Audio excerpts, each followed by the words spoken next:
आज से हम देखते हैं विज्ञान। विज्ञान में मैं पढ़ाऊंगा आज धातु एवं धातु कर्म। मैथ्स तो उधर चल ही रहा है, अब हम इसमें साथ में ही देखेंगे साइंस को भी। साइंस का अध्याय 9 देखते हैं डायरेक्टली, धातु एवं धातु कर्म। ठीक है, जो कि इस महीने के असाइनमेंट में इस अध्याय से आने वाला है। तो धातु एवं धातु कर्म देखने से पहले सबसे पहले मैं एक बार आवर्त सारणी बता देता हूँ, पीरियोडिक टेबल। ठीक है, तो जो भी ब्रह्मांड में जो भी चीज बना है इन्हीं तत्वों से मिलकर बना है। कितने तत्वों के खोज हो चुके हैं अब तक? 118 तत्वों के खोज हो चुके हैं। ये देखो 118 तत्वों की क्या हो चुके हैं, खोज हो चुके हैं। तो इसी से जो भी ब्रह्मांड के जो भी वस्तु है इसी तत्वों से मिलकर बना होता है। ठीक है, अब इस तत्व में क्या होते हैं? कुछ तो क्या होते हैं, धातु होते हैं, क्या कुछ क्या होते हैं, अधातु होते हैं, और कुछ क्या होते हैं, उपधातु होते हैं। तो देखो यहाँ पर एक, यहाँ से बोरान से यहाँ पर एक जिग जैग लाइन बनता है, ये ऐसे करके, ये।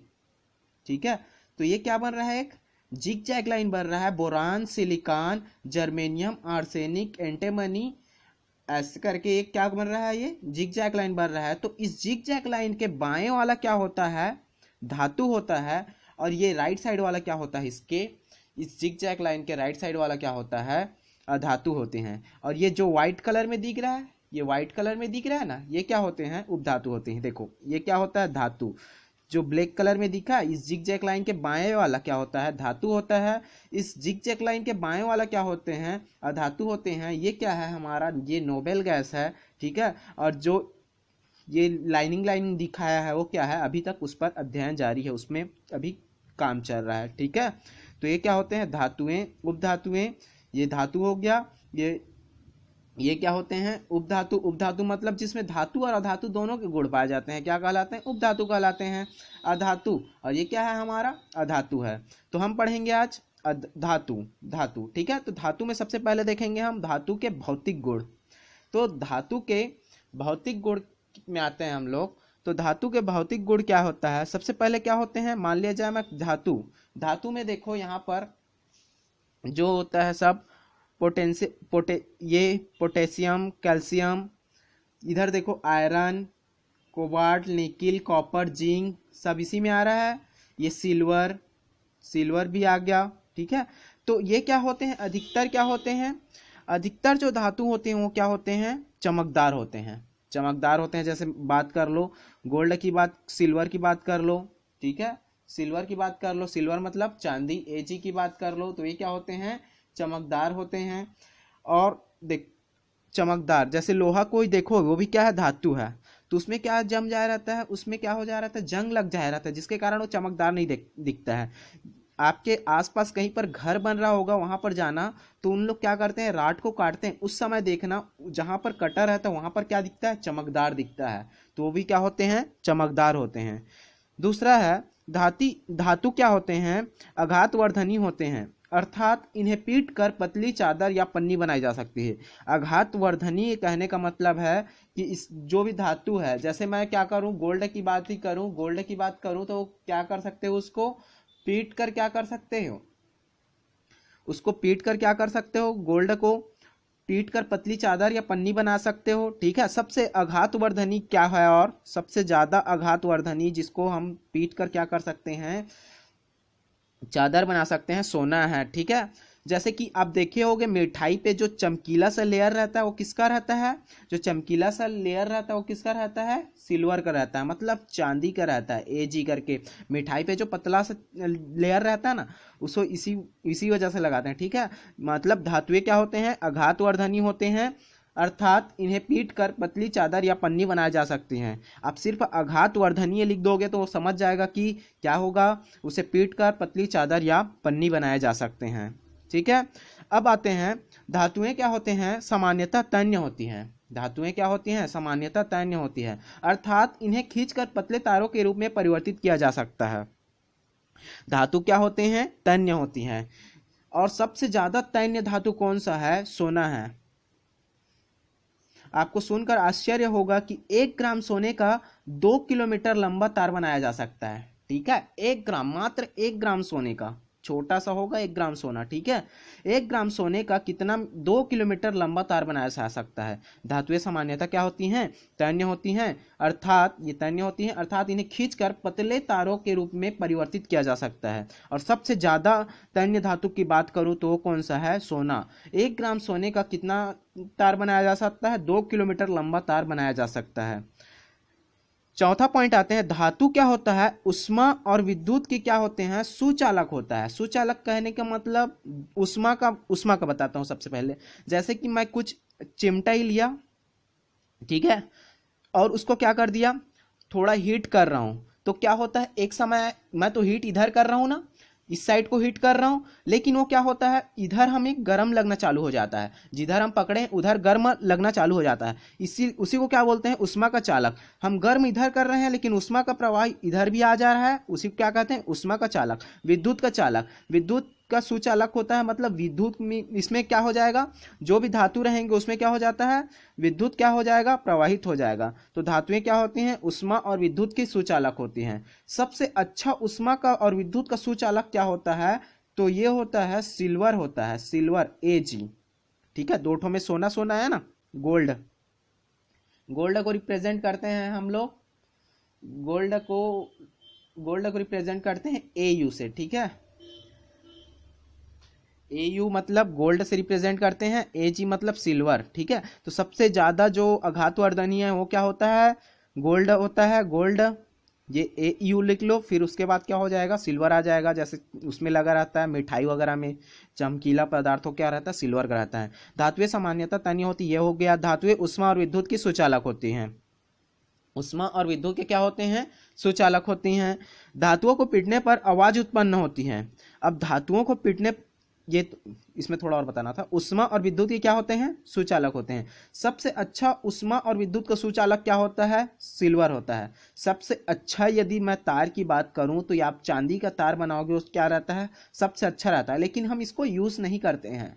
क्यों यूज नहीं करते हैं, क्योंकि ये बहुत महंगा होता है, बहुत महंगा है ना चांदी, ठीक है।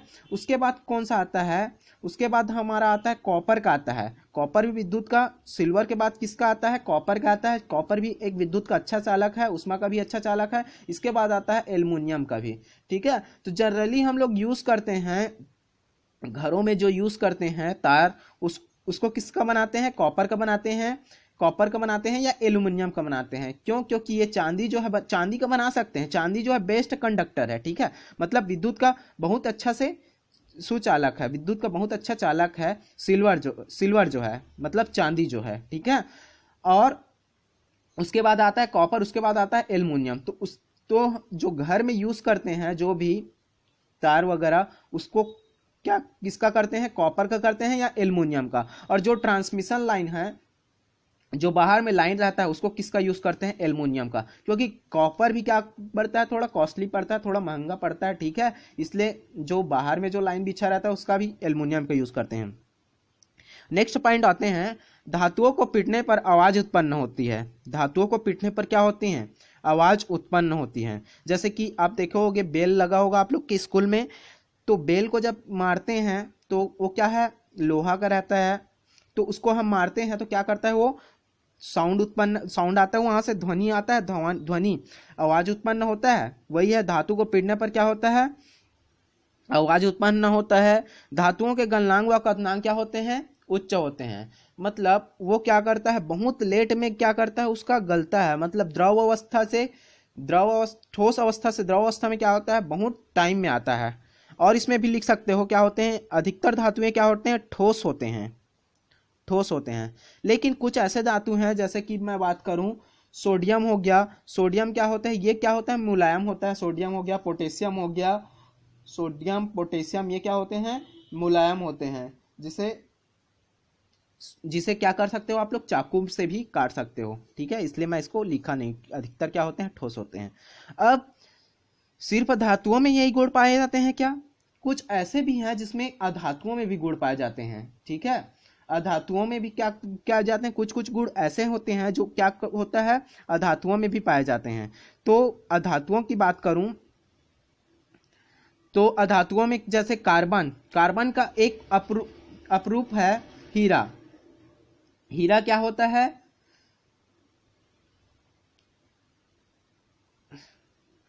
हीरा जो है होता है वो भी क्या होता है, चमकदार होता है।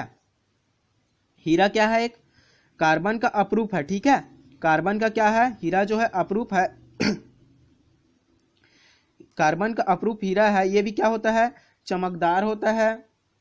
तथा उष्मा का क्या होता है, उष्मा का सुचालक भी होता है, ठीक है, ये चमकदार भी होता है और उष्मा भी, इसमें का उष्मा का भी क्या होता है, ये चमकदार और उष्मा का सुचालक भी होता है, ये क्या होता है, उष्मा का सुचालक भी होता है, ठीक है। और कार्बन का ही एक और अपरूप है जो ग्रेफाइट, ग्रेफाइट देखे हो, ये देख लो, ये पेंसिल का जो नीब बना है वो किसका बना रहता है, ग्रेफाइट का। तो ये भी क्या हो रहा है, देखो चमक रहा है ना, चमक रहा है, इसका नीब जो है, ये जो है क्या है, किससे बना होता है, ग्रेफाइट। तो ये भी क्या होते हैं, चमकदार होते हैं और विद्युत के क्या होते हैं, सुचालक होते हैं। ये भी क्या है, विद्युत का सुचालक है। ऐसा करके मत घुसा देना इसको, ठीक है, इसमें से क्या हो जाएगा, धारा प्रवाहित हो जाएगा, ठीक है। तो विद्युत का सुचालक होता है। और देखो और देखे होगे आयोडीन, आयोडीन भी क्या होते हैं, वो भी क्या होता है, चमकदार होता है। तो हम सिर्फ एक दो गुण बता के ये नहीं बता सकते कि वो क्या है, धातु है या अधातु, ठीक है, धातु है या अधातु हम यह नहीं बता सकते, कुछ ही गुण को बताकर, ठीक, कुछ ही गुण देख रहे हैं ना हम लोग। तो ये एक दो को देखकर हम नहीं बता सकते। जैसे धातु मैं बोला, क्या बोला अभी, आयोडीन, आयोडीन भी क्या होता है, चमकदार होता है। तो हम नहीं बोल सकते ये क्या है, चमकदार ये भी है, लेकिन ये क्या है, अधातु है। तो हम कुछ गुण को ही देखकर नहीं बता सकते कि ये धातु है या अधातु है, ठीक है। अब यहाँ पर एक क्रियाकलाप दिया गया है, ठीक है, इसको मैं यही बुक से ही बता देता हूं।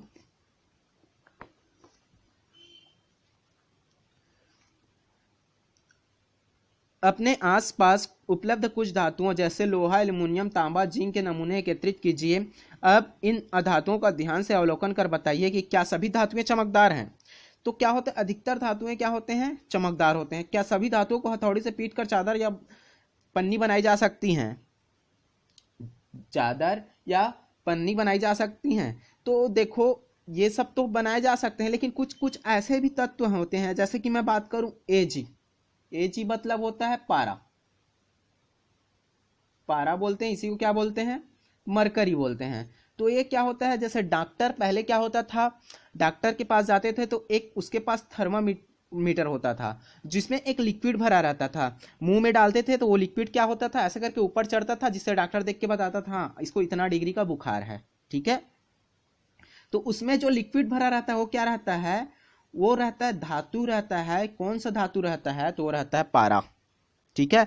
तो पारा तो ये क्या है, द्रव अवस्था में रहता है ना, द्रव अवस्था में। तो इसको पीट कर चादर बना सकते हो, पानी को क्या बना सकते हो, क्या पीट कर चादर बना सकते हो क्या। वैसे ही ये भी इस जल की तरह ये भी द्रव अवस्था में रहता है, द्रव मतलब लिक्विड के फॉर्म पे रहता है।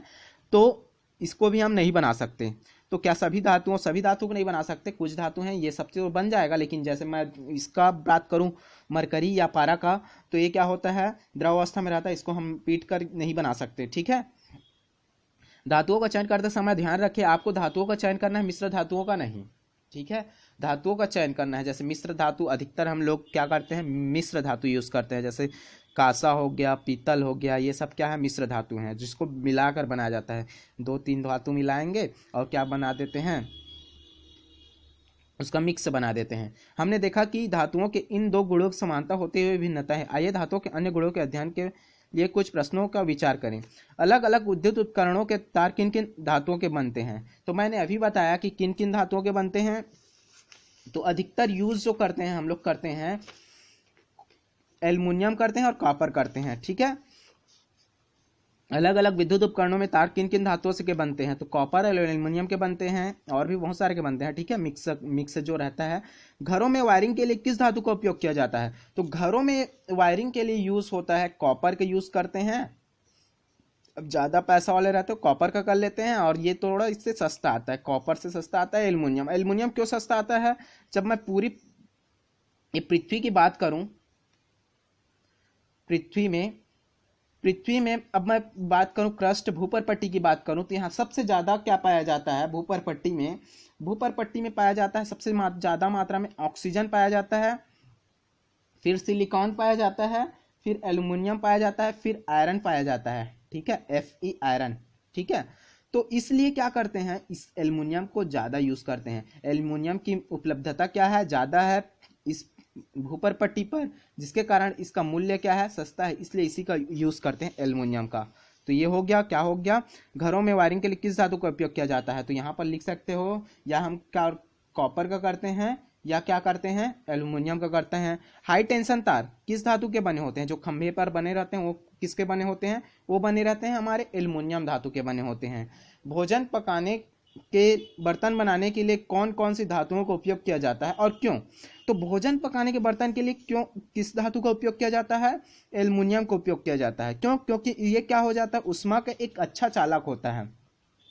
ऊष्मा का अच्छा चालक जो नहीं रहेगा उसको क्यों नहीं यूज करेंगे, जैसे कि जो ऊष्मा का अच्छा चालक नहीं है, जो कुछ पदार्थ ऐसे होते हैं जो ऊष्मा के अच्छा चालक नहीं होते हैं, अब मैं उसको गैस पे चढ़ा दूंगा तो बहुत लेट में हीट होगा, बहुत लेट में हीट होगा ना, बहुत लेट में हीट होगा तो खाना बनाने में क्या होगा, देरी होगा। लेकिन ये सब क्या होते हैं, ऊष्मा के अच्छे चालक होते हैं इसलिए इसी को यूज करते हैं, जिससे क्या हो, खाना जो है जल्दी पकता है। ठीक है, तो भोजन पकाने के बर्तन बनाने के लिए कौन कौन सी धातुओं का उपयोग किया जाता है और क्यों किया जाता है, तो इसके लिए कौन सी धातु का उपयोग किया जाता है, एल्युमिनियम की धातु का उपयोग किया जाता है।